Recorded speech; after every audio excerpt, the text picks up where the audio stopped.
Hi friends, welcome to LM Techs Technical and Technologies. In this session நாம் என்ன பார்க்க போறோம் அப்படினா Bootstrapல இருக்க fontawesome அப்படிங்கற கிளாஸ் பத்தி தான் பார்க்க போறோம். சோ வாங்க फ्रेंड्स வீடியோக்குள்ள போகலாம்.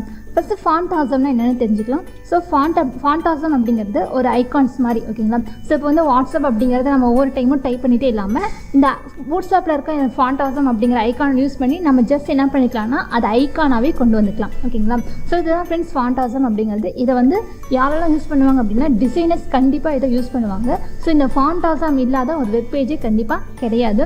ஸோ இதை வந்து நிறைய developers and front and designers கூட இதெல்லாம் யூஸ் பண்ணிட்டு தான் இருக்காங்க. ஸோ இதை எப்படி இப்போ நம்ம ஃபைலை இன்க்ளூட் பண்ணலாம் அப்படிங்கிறத தான் பார்க்க போகிறோம். ஸோ ஆல்ரெடி இருக்க ப்ரீவியஸ் ஃபைலை ஜஸ்ட் காப்பி பண்ணிவிட்டு நியூவாக ஒரு ஃபைல் ஓப்பன் பண்ணிவிட்டு பேஸ்ட் பண்ணுறோம். ஸோ ஜஸ்ட் வேணாங்கிற எல்லா கண்டென்ட்டையும் நம்ம ரிமூவ் பண்ணிக்கலாம். ஸோ தென் வந்து டைட்டில் இருக்க அந்த டைட்டிலையும் நம்ம ரிமூவ் பண்ணிவிட்டு ஜஸ்ட் நம்மளோட பேஜை இப்போ சேவ் பண்ணலாம். ஸோ இப்போ நம்ம பார்க்க போகிறது ஃபாண்ட். ஸோ ஃபாண்ட் ஐகான்ஸ் பற்றி தான் பார்க்க போகிறோம். ஸோ அந்த நேமில் .html அப்படின்னு கொடுத்துட்டேன். ஸோ இப்போ நம்மளோட பேஜ் சேவ் ஆயிடுச்சு.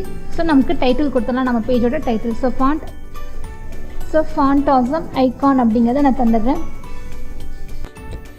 தென் அடுத்து என்ன பண்ணலாம் அப்படின்னா நமக்கு fontawesome அந்த ஐகான்ஸும் சப்போர்ட் ஆகணும் பார்த்தீங்களா. ஸோ சப்போர்ட் ஆகணும் அப்படின்னா நமக்கு அதுக்கு சோர்ஸ் ஃபைல் தேவை. ஸோ அந்த சோர்ஸ் ஃபைல் எங்கே இருக்குது அப்படின்னா நம்மளோட Bootstrap ஃபோல்டருக்குள்ளே இந்த இடத்துல ஜேஎஸ் வந்து ஆக்ஷனுக்கு அப்படின்னு தெரியும். ஸோ நம்ம பண்ணிட்டு இருக்குது இப்போ டிசைன் தான். ஸோ டிசைன் வந்து சிஎஸ்எஸ் ஃபோல்டர். இதுக்குள்ளே நீங்கள் டபுள் கிளிக் பண்ணிங்க அப்படின்னா fontawesome அப்படின்னு 2 ஃபோல்டர் இருக்கும். உங்களுக்கு எது வேணும் எடுத்துக்கோங்க. ஸோ ஜஸ்ட் நான் ஒரு fontawesome அப்படிங்கிற ஃபோல்டரை ரைட் கிளிக் பண்ணி அதோட ப்ராப்பர்ட்டியில் வந்து அதோட நேமை நான் காப்பி பண்ணிக்கிறேன். தென் அதோட டைப் பார்த்திங்க அப்படின்னா சிஎஸ்எஸ். ஸோ இந்த ஃபைல் லைப்ரரி ஃபைல் இன்க்ளூட் ஆனால் மட்டும்தான் நமக்கு வந்து என்ன ஆகணும் அப்படின்னா அந்த ஐகான் வந்து சப்போர்ட் கிடைக்கும். ஸோ ஜஸ்ட் வந்து மெட்டா டேக் அப்புறம் நான் லிங்க் செக்ஷன் ஓப்பன் பண்ணிக்கலாம். ஸோ லிங்க் அப்படின்ற டேக் போட்டுட்டு ஹைப்பர் லிங்க் ரெஃபரன்ஸில் டபுள் கோட்ஸ்குள்ளே சிஎஸ்எஸ் ஃபைல்குள்ளே இருக்க fontawesome அப்படின்ற ஃபைலை இப்போ நம்ம யூஸ் பண்ண போகிறோம். ஸோ அது என்ன டைப் அப்படின்னு பார்த்தோம்னா ஸோ சிஎஸ்எஸ் அப்படின்ற டைப். ஸோ இதுக்கு வந்து ரிலேஷன் = ஸ்டைல் ஷீட் அப்படின்னு நான் தந்துடுறேன். ஸோ ஸ்டைல் ஷீட் அப்படின்னு கொடுத்தாச்சு. தென் வந்து டைப் நான் மென்ஷன் பண்ணுறேன். ஸோ டைப் வந்து டெக்ஸ்ட் ஃபார்மேட், சிஎஸ்எஸ்ல இருக்க டெக்ஸ்ட் ஃபார்மேட் ஓகேங்களா. ஸோ தென் இதை கொடுத்தாச்சு. தென் அடுத்து என்ன பண்ணலாம் அப்படின்னா நம்மளோட பாடி செக்ஷனுக்கு வந்துடலாம். ஸோ பாடி செக்ஷனில் நான் h1 டேக் போட்டுக்கிறேன். ஸோ h1 டேக் போட்டுட்டு இந்த இடத்துல நான் யூசர் அப்படின்னு தரேன். தென் யூசர் அப்படின்னு தந்துட்டு இப்போ இந்த h1க்கு நான் ஒரு கிளாஸ் ஓப்பன் பண்ணுறேன். ஸோ இந்த கிளாஸில் என்ன தரேன் அப்படின்னா fe யூசர் அப்படிங்கிறத தரேன் ஓகேங்களா. ஸோ யூசர்னு தந்தாச்சு. இப்போ வெப்பேஜை போய் நான் ஃபஸ்ட்டு வெப்பேஜை நாம் ரன் பண்ணிக்கலாம். ஸோ வெப்பேஜ் ரன் பண்ணோம்னா எனக்கு இந்த இடத்துல தெரியுதுங்களா. ஸோ யூசருக்கு பக்கத்து தென் இதை நான் சென்டர் டேக் யூஸ் பண்ணி நான் சென்டர் பண்ணிக்கிறேன். ஸோ இந்த இடத்துல சென்டர் அப்படின்னு கொடுத்துட்டு ஸோ ஆஃப்டர் என் கண்டென்ட்க்கு அப்புறம் என்னோடய சென்டர் டேக்கை நான் க்ளோஸ் பண்ணிக்கிறேன். ஸோ இப்போ ஜஸ்ட் நம்மளோட நோட் பேடை சேவ் பண்ணிவிட்டு இப்போ வெப்பேஜை போய் நாம் ரெஃப்ரெஷ் பண்ணோம் அப்படின்னா ஸோ எனக்கு இந்த இடத்துல தெரியுது பார்த்தீங்களா. ஸோ இதுதான் எனக்கு வந்து ஐகான் அப்படிங்கிறது ஓகேங்களா. ஸோ இந்த மாதிரி உங்களுக்கு நீங்கள் எந்த டேங்கில் வேணாலும் போடலாம். h1 h2 paragraph div. So இந்த மாதிரி நீங்கள் எது போட்டாலும் ஜஸ்ட் வந்து கிளாஸ்னு நீங்கள் மென்ஷன் பண்ணால் மட்டும் போதும் ஓகேங்களா. ஸோ தென் வந்து இப்போ நான் இன்னொரு ஐகான் போடுறேன்.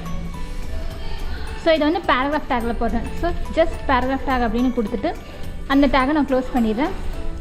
ஸோ இதுக்கு என்ன தரலாம் அப்படின்னு பார்த்தோம்னா ஸோ பேங்க் அப்படிங்கிற மெசேஜ் எனக்கு வரணுங்களா. ஸோ அந்த மெசேஜோடு சேர்த்து பேராகிராஃப் டேக்கில் ஒரு கிளாஸ் நான் மேக் பண்ணுறேன்.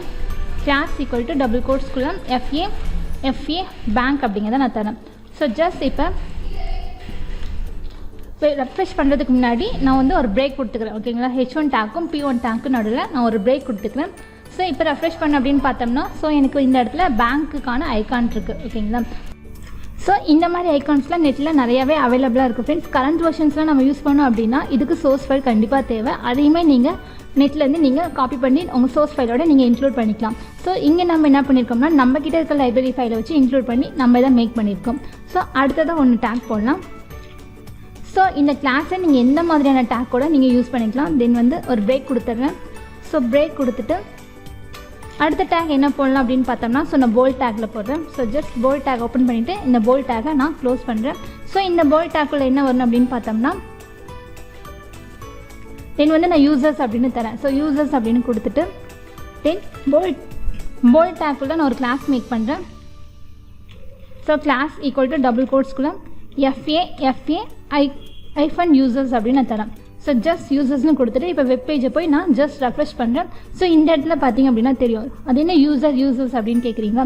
ஸோ யூசர் அப்படின்னா ஒரே ஒரு ஆள் தான். ஸோ யூசர்ஸ் அப்படின்னா மல்டி பர்சன்ஸ். ஸோ அதுதான் 2 பேருக்குள்ள டிஃப்ரென்ஸ். ஸோ இந்த மாதிரி நீங்கள் எந்த டேக்கில் வேணாலும் கொடுத்துக்கலாம். ஸோ அது வந்து எந்த டிஸ்டர்பன்ஸும் நமக்கு பண்ணாது. ஸோ தென் அடுத்தது பார்க்கலாம். ஸோ தென் வந்து ஒரு H2 டேக் ஓப்பன் பண்ணிக்கிறேன். தென் H2 டேக் ஓப்பன் பண்ணிவிட்டு இந்த H2 டேக்கை நான் ஜஸ்ட் க்ளோஸ் பண்ணிக்கிறேன். ஸோ தென் அடுத்தது என்ன பார்க்கலாம் அப்படின்னா என்வலப் பார்க்கலாம். ஸோ ஜஸ்ட் என்வலப் அப்படின்னு டைப் பண்ணிவிட்டு தென் H2 டேக்குள்ளே ஒரு கிளாஸ் மேக் பண்ணுறேன். So class equal to double கோட்ஸ்குள்ளே FA envelope அப்படிங்கிறத தரேன். ஸோ ஜஸ்ட் கொடுத்தாச்சு. இப்போ வெப் பேஜை போய் நம்ம ரெஃப்ரெஷ் பண்ணுவோம்.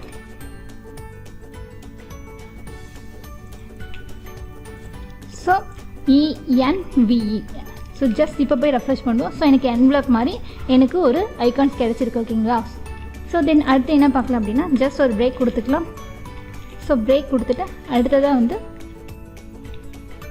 ஸோ ஜஸ்ட் நான் அடுத்தது H3 டேக் ஓப்பன் பண்ணுறேன். ஸோ இந்த H3 டேக்கை ஜஸ்ட் நான் க்ளோஸ் பண்ணிக்கிறேன். தென் க்ளோஸ் பண்ணிவிட்டு இப்போ என்ன தரலாம் அப்படின்னு பார்த்தோம்னா ஸோ நான் I அப்படிங்கிறத தரேன். ஸோ I அப்படின்னு கொடுத்துட்டு இந்த H3குள்ளே இருக்க டேக்கு போயிட்டு இந்த இடத்துல நான் ஒரு கிளாஸ் மேக் பண்ணுறேன்.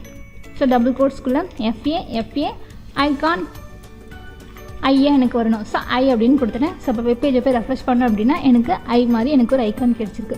ஸோ இந்த மாதிரி வேணுங்கிற இடத்துல ஒரு லாகின் ஃபார்முக்கு ஒரு நேவிகேஷனுக்கு ஸோ இந்த மாதிரி எங்கே வேணாலும் இந்த ஐகான்ஸை நம்ம யூஸ் பண்ணிக்கலாம். யூஸ் பண்ணோம் அப்படின்னா நம்மளோட வெப் பேஜ் பார்க்கவே ரொம்பவே நீட்டாகவும் இருக்கும், ப்ளசன்ட்ஃபுல்லாகவும் இருக்கும். ஓகேங்களா. ஸோ தென் வந்து இன்னொரு பிரேக் டேக் போட்டுக்கலாம். ஸோ அடுத்தது என்ன பார்க்கலாம் அப்படின்னா ஒரு H4 டேக்கில் ஸோ இதுக்கு எந்த டேக் வேணாலும் போட்டுக்கலாம். So just class equal to H4 டேக்குள்ள ஸோ இதுக்கு வந்து ஃபைல் அப்படிங்கிறத தரேன். ஸோ FA ஃபைல் அப்படின்னு கொடுத்துட்டு ஸோ எனக்கு லெட்டர் வந்து ஃபைல் அப்படின்னு வரணும். ஸோ ஜஸ்ட் இப்போ கொடுத்தாச்சு. இப்போ வெப் பேஜை போய் நான் ரெஃப்ரெஷ் பண்ணுறேன். ஸோ எனக்கு ஃபைல் மாதிரி ஒரு ஐகான் கிடச்சிருக்கு. ஓகேங்களா. ஸோ தென் அடுத்த ஐகான் ஸோ ஒரு பிரேக் கொடுத்துட்டு அடுத்தது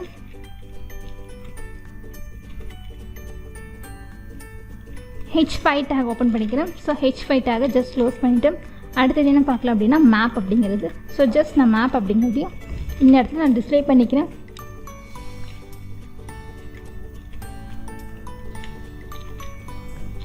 ஸோ மேப் அப்படின்னு தந்தாச்சு. ஸோ ஜஸ்ட் போய் இந்த டேக்கு ஒரு கிளாஸ் மேக் பண்ணலாம். So class equal to double கோட்ஸ்குள்ளே FA போட்டுட்டு மேப் அப்படிங்கிறத நான் கொடுக்குறேன். ஸோ ஜஸ்ட் இப்போ பேஜை சேவ் பண்ணிட்டு ரெஃப்ரெஷ் பண்ண அப்படின்னா எனக்கு மேப் மாதிரி ஒரு ஐக்கான் இருக்குது. ஓகேங்களா. ஸோ உங்களுக்கு வேணாம் அப்படின்ற மாதிரி உங்களுக்கு ஏற்ற ஐக்கான்ஸை உங்கள் கண்டென்ட்க்கு ரிலேட்டடாக நீங்கள் ஆன்லைனில் சர்ச் பண்ணி கூட இன்சர்ட் பண்ணிக்கலாம். பட் சோர்ஸ் ஃபைல் ரொம்பவே முக்கியம். இப்போ அது கூடவே ஈஸியான வேயில் ப்ரொவைட் பண்ணுறாங்க. ஜஸ்ட் நீங்கள் லிங்கை பேஸ்ட் பண்ணாலே போதும், நீங்களும் அதை யூஸ் பண்ணிக்கலாம். ஸோ தென் பிரேக் கொடுத்துட்டு அடுத்த டேக் என்ன பண்ணலான்னா H6 போடுறேன். ஸோ H6 ஸோ நான் ட்ராஷ் அப்படிங்கிறத தரேன். ஸோ ட்ராஷ் அப்படின்னு தந்தாச்சு. தென் வந்து H6 கிளாஸ் ஓப்பன் பண்ணிக்கலாம். So class equal to double கோட்ஸ்குள்ளே FA ட்ராஷ். ஸோ இந்த மாதிரி கொடுத்துட்டேன் அப்படின்னா எனக்கு ட்ராஷ் மாதிரி ஒரு ஐக்கான் கிடைக்கும். ஓகேங்களா. ஸோ சேவ் பண்ணுறதுக்கு யூஸருக்கு லாகின் பண்ணுறதுக்கு இந்த மாதிரி ஏகப்பட்ட ஐக்கான்ஸ் இருக்குது. ஸோ நான் சிலதை மட்டும் யூஸ் பண்ணியிருக்கேன். உங்களுக்கு வேணும் அப்படின்னா ஆன்லைனில் இருக்க கரண்ட் வெர்ஷன்ஸும் நீங்கள் யூஸ் பண்ணிக்கலாம். அதுக்கு வந்து சோர்ஸ் ஃபைல் வேணும். தென் வந்து இந்த FA அப்படிங்கிறதெல்லாம் காமன் தான். ஸோ நீங்கள் சர்ச் பண்ணி உங்களுக்கு என்ன வேணும் அப்படிங்கிறத நீங்கள் யூஸ் பண்ணிக்கலாம். ஸோ இதுதான் ஃப்ரெண்ட்ஸ் fontawesome அப்படிங்கிறது. ஸோ இந்த கிளாஸை நோட் பண்ணிக்கோங்க. நோட் பண்ணிவிட்டு நீங்களும் ஒர்க் அவுட் பண்ணி பாருங்கள். ஓகே ஃப்ரெண்ட்ஸ், நம்ம வீடியோ பிடிச்சிருந்து அப்படின்னா லைக் பட்டனை கிளிக் பண்ணிக்கோங்க. நம்ம சேனலில் போகிற வீடியோஸ் உங்களுக்கு தொடர்ந்து வரணும் சப்ஸ்கிரைப் பண்ணிக்கோங்க. அப்படியே பக்கத்தில் இருக்க பெல் ஐக்கானையும் கிளிக் பண்ணிக்கோங்க. ஃபாலோ பண்ண நீங்கள் ஃபாலோ பண்ணிக்கோங்க. உங்கள் ஃப்ரெண்ட்ஸ்க்கும் வீடியோவை ஷேர் பண்ணிக்கோங்க. Okay friends, thank you.